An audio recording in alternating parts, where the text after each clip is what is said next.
Emily. So the world is just such devastation ever since the UFO alien ship just used its laser beam to annihilate District 11. Every house, every building in District 11 is under rubble. And I'm wondering if my brother John survived. And I'm wondering if my boyfriend Liam survived. Everyone wanted to be in District 11, the most posh, beautiful district. And everyone wanted to get out of my District 42. And here we are surviving from the alien destruction. But my brother John shouldn't have used its weapons and aiming its weapon at the UFO. I told John, I said, John, please. The alien told me if you use your nuclear weapon at the alien ship, it would retaliate and hit back. But he didn't listen. Everything has to be about his decision, his ways. But now look at him. He's under rubble. And I don't know if he's alive. And I spoke to my mom in District 4. My dad passed away. And she's ready to go with them. And I'm just wondering if Liam's alive. But he promised to meet me Sunday at 10 p.m. at the old warehouse. It's dilapidated and no one really goes there because there's glass and there's a rumor everyone's so scared if you go over there you get sick. But we went over there. There's nothing but rats and roaches and just broken glass and wire. And so our plan is to meet there Sunday at 10. My drone's ready. John's drone's ready. And I have like 5 battery backpacks. And my baby's growing into me. And I just can't wait to get out of here and go explore and see if we can make it to a different continent and start a new life. And so an ambulance pulled up and they're taking Eric, my neighbor next door. He passed away. He didn't make it. He was coughing so bad. And I have his dog George now. And George is with me. And the drone cops are going by. They just circled by. Everyone get back in your house. Everyone off the street. Curfew enforced. And here comes the robot dogs. Woof, woof, woof. My dog George barks at the robot dogs. I'm not even allowed to go outside. The air is getting bad. The sun is dark. And Airedale, the cab driver, is going to be picking me up. I'm going to go meet Jaffa and Jaimin. They have some food and some water. And they said they have something important to tell me. And there's a mandate in the city, if you don't get a collar, they're grabbing people and throwing them into prisons. And I don't want the collar. It chokes you. And the citizens have this collar around them and it turns them into these zombie-like state. And it's like, if you don't do what the system tells you and the officials tell you, the drone police, it starts choking your neck. And the thing is, these drones and these dog police are still programmed to boss us around, even though District 11 is gone. Most of the people in District 11, the politicians are probably dead. So here we are being bossed around by robots and protocols that should be changed. And now we're stuck with these robots.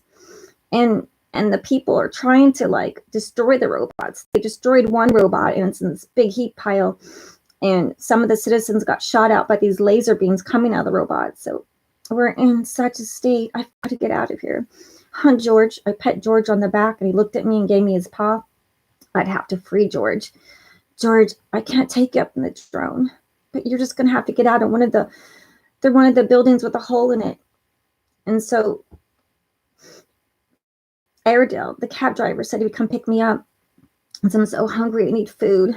Because if you get the collar, you get food. And I don't have the collar, so I haven't had any food in like 3 days. I even ate an old grasshopper that jumped in here. And my dog's hungry. And my cat, I haven't seen my cat. I let him out to go try to get a rat or some food. So here's Airedale. I'd have to quickly get in there so the drone dogs don't see me. All right, George, I have to go. Jaffa and Hyman have some food. I'll bring back some food. So Airedale drove, and I asked him, Airedale, have you been by District 11? Have they found any bodies? Is anyone alive? Has anyone survived the nuclear explosion over there? And Airedale said, man, there's nothing left. Everything, all those beautiful buildings, all those big giant mansions, those 3 and 4 story mansions, 10,000 square feet, all underground, everything's destroyed. All those people were laughing at us and being mean to us and telling us to wash their cars and to wash their laundries and go pick up their laundry and go grow their food and clean their houses. They're all under rubble. They're all under rubble. Now we're the boss. Now we're the boss. And they're underground. They didn't want to be in our district. They wanted to be in the best district with the best food and the best water. And here we are, alive, one more day, and they're gone forever. All their money, all their wealth, all those Mercedes, all those Lamborghinis, all those Ferraris, all those Bentleys, all those Rolls Royces, all those Range Rovers, all those sports cars crashed and burned, smashed and destroyed under buildings and bricks. Yep. And here we are, cab driver. Nobody wanted to drive a cab driver. Wouldn't definitely drive people around or go pick up their groceries or deliver their groceries if you're rich. Rich, you order people around, but look at them. They're underground now. Airedale seemed to be very happy about that. I just wanted to see if Liam was alive. So I went to the underground place and told Airedale I'll see him later. And I went in, and Joff and Hyman were playing poker at a table. And there were dancers, and there was a waitress come over, and she brought cheese and some rice and some water and some wine. And I was so hungry. And she brought a nice piece of bread. There was a piece of green mold on it, but I didn't care. I ate around the green mold.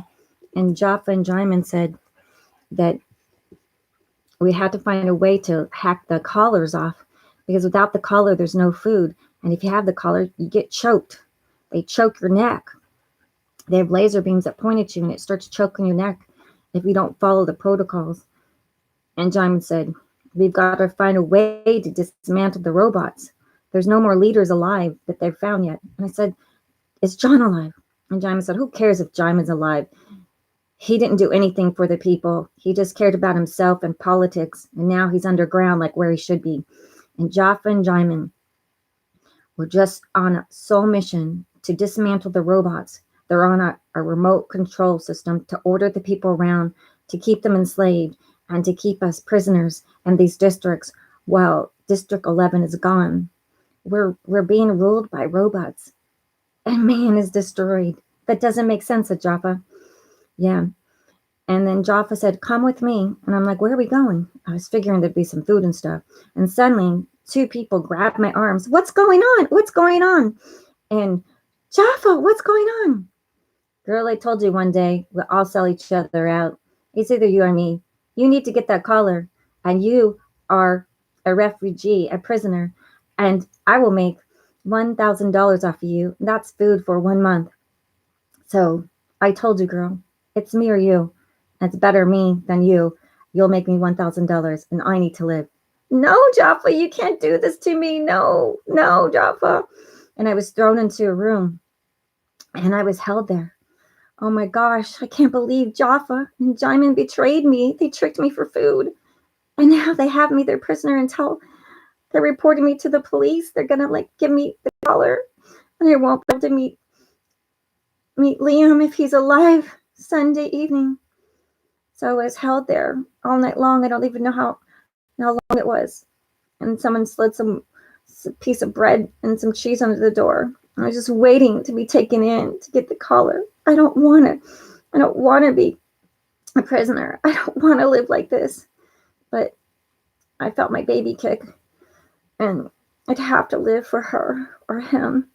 I can't believe Jaffa, I can't believe you did this to me. You were my friend.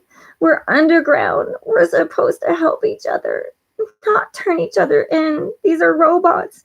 They don't even know what's going on. They don't even know that we should be free. They're finally free from our governor, crooked, awful, lying governors who don't care about us, the politicians who would throw us down to make more money. They had so much and gave us nothing, and finally they're destroyed. And now it's our chance to be free. And you're doing the same thing that they're doing. You're enslaving the people and imprisoning us, all for money. You did exactly what you didn't want to be done to you. Jaffa, how could you do this to me? So I cried and cried. I have no hope to meet Liam or get out of here. My drone's ready. All for food. All for food for me and my baby and my dog. So I just stayed there. And I didn't know what to do. And I just prayed and closed my eyes. God, if you're alive, what is the purpose? Men betraying men, humans betraying humans, everyone trying to rule over each other, everyone trying to get more money, more power.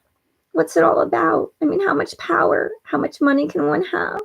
Can't they just leave us alone, let us live in peace?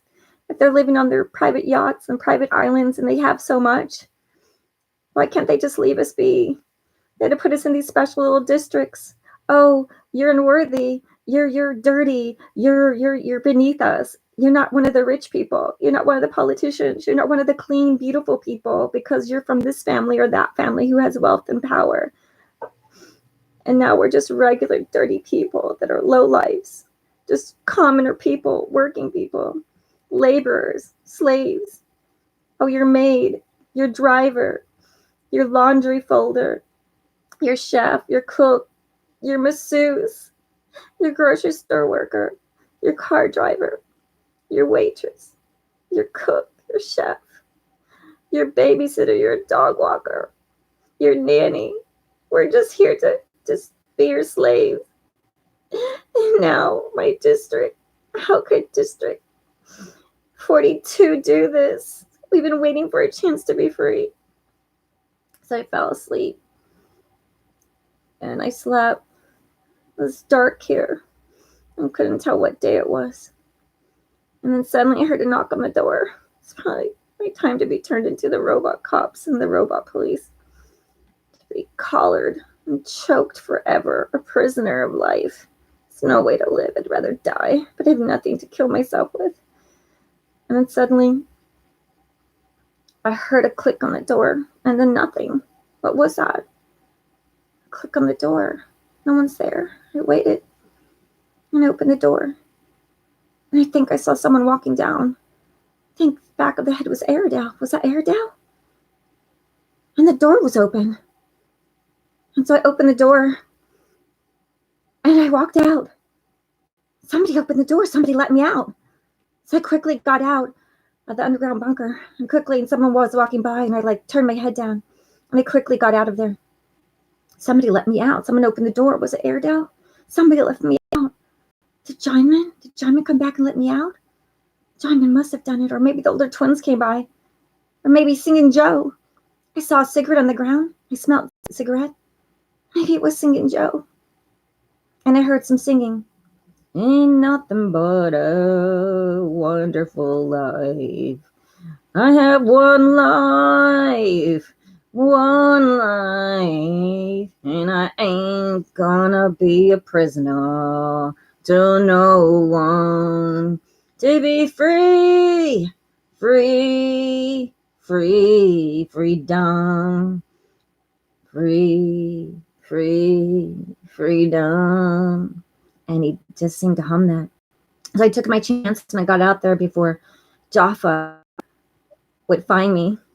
He wants that reward. They're gathering up people and turning them in for money and food. So I quickly made my way back home because I had to get the drone and get the batteries, and I'd have to go see if Liam. Maybe it was Sunday, maybe it was too late. I have to be there at 10. He promised me at 10 if he's alive, and then I'd have to get out of this District 42 and see if there's any other place alive with the sun out of New York. Maybe California was still around. Maybe Hawaii. Maybe Canada. Maybe Australia. Maybe Thailand. Maybe the sun was still there. They told us the sun was dying. The sun was dark. That's what they told us. But the news is always wrong. They only tell us what they want us to hear. They control every station, every channel. They own it. The politicians and the pharmaceutical people and everyone with power and money. They turn everything around to what they want us to know and hear. We just have to follow and obey. Obey, obey, obey, obey. To wear a collar that chokes you. A steel electronic collar like a dog, a slave. I quickly walked down the streets, and a drone was passing by. All citizens inside. Curfews in force. And a big robot dog was coming up, and I quickly hid in the bush. And the robot dog was searching with its lights. And then suddenly some old can was making some noise, and the robot dog went over there. Meow! A cat. I wonder if it was my cat. My cat saving me from a robot dog. And so I quickly went home. And there was George. George. And I looked at him. Come on, buddy. We got to get out of here. It's time for our chance. I got to go to the warehouse and see if Liam's there. Let me get my battery packs on the drone. Come on, here's some food and water. And I took George. Come on, boy. Let's go. And I opened the door and I looked out. The drones just flew by. And the dogs just went the other way. Come on, George. This is our chance. Let's go. And George and I quickly went down the street. We went like 4 blocks and then turned left. And then we went down the alley behind some old apartment buildings. And it was full of mud. Old mud. And soot. And it was all stale water. Come on, George, watch out. Don't go in there. Don't put your paws in there. So we went down like another mile. And then we went behind these old burnt out buildings. And you could just see like everything was destroyed. And so we finally made it to a warehouse, and I went behind the warehouse. And I went behind the tree where I'm supposed to be waiting for Liam if he was alive.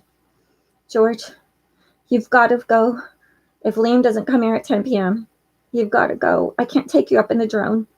It can only take me and Liam, and that's it. I only have battery packs and space. I can't bring you on there. I only have the backpack for me in case I fall asleep and fall down.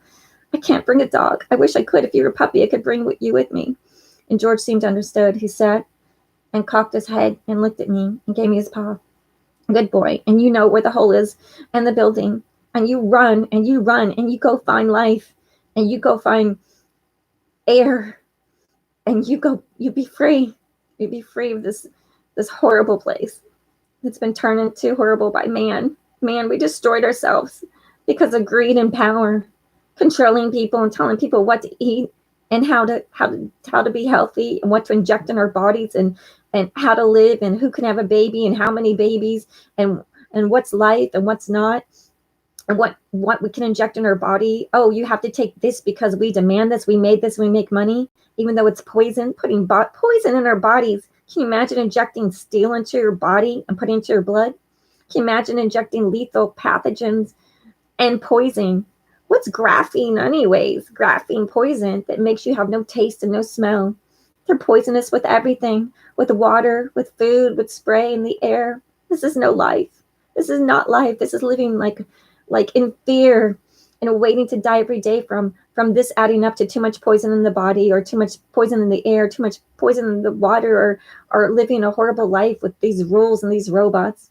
Do this, do that. Your body can only take so much physical labor and manual labor working for someone else.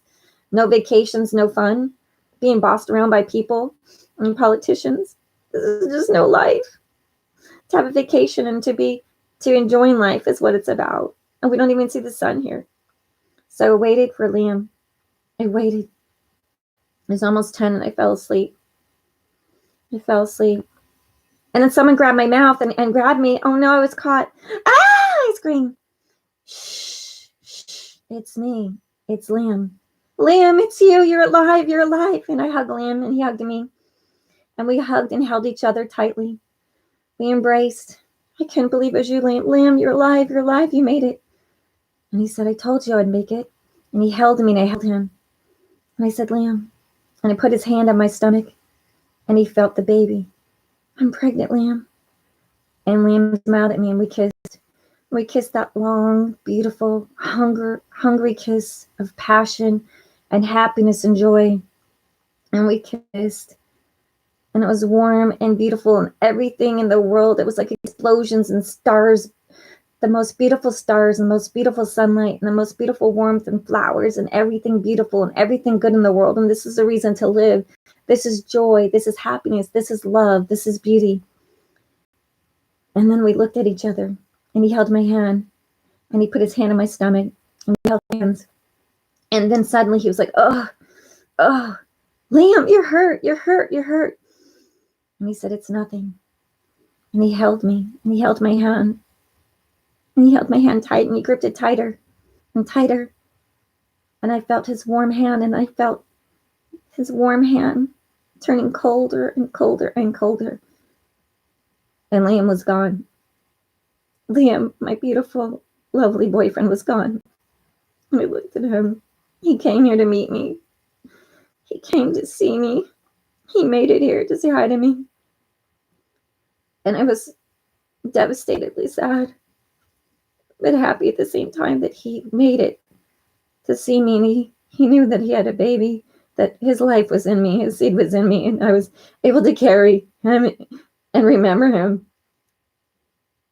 And George looked at me sad, and I quickly made a grave of leaves, and I put him to rest.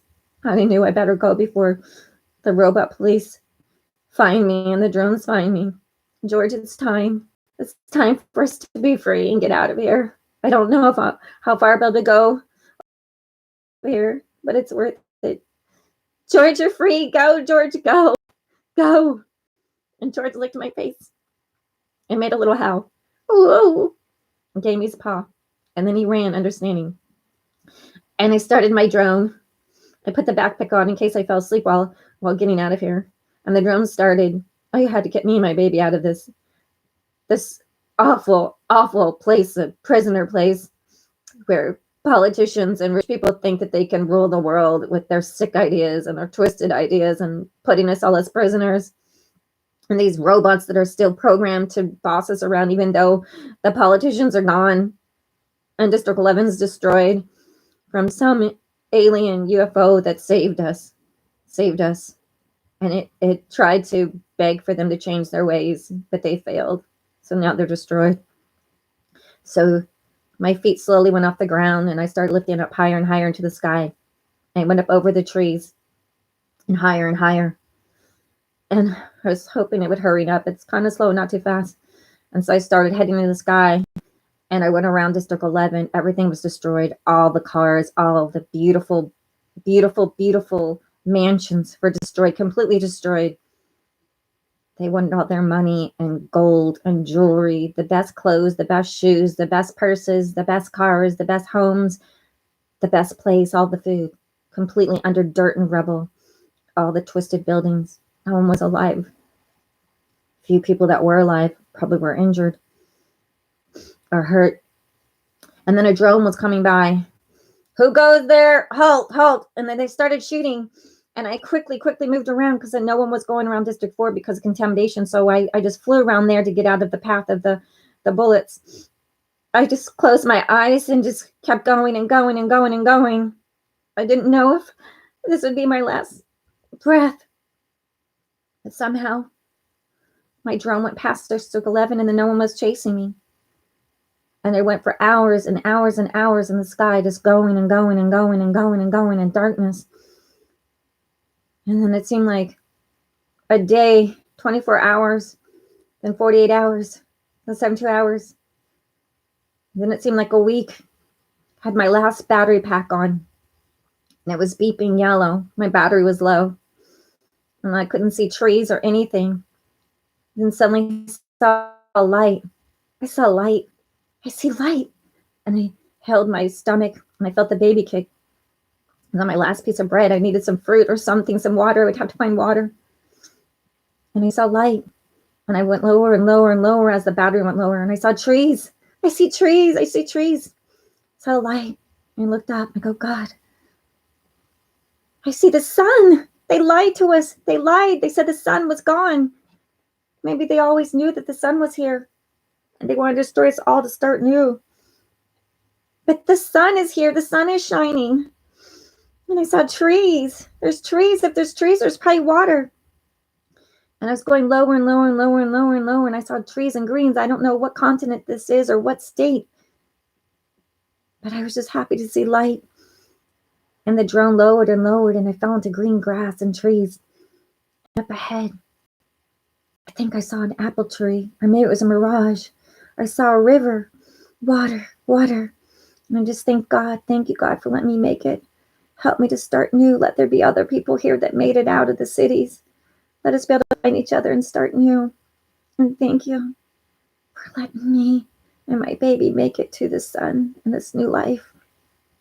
And I headed to the soft grass, and there was a light, and I saw a bird fly, this white dove. And something inside me said, everything's going to be all right.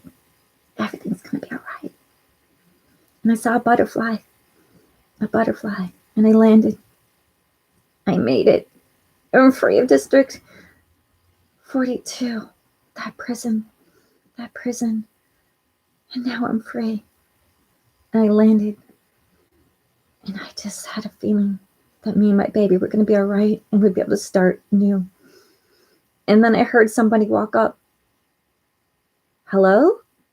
Hello? It was a friendly voice.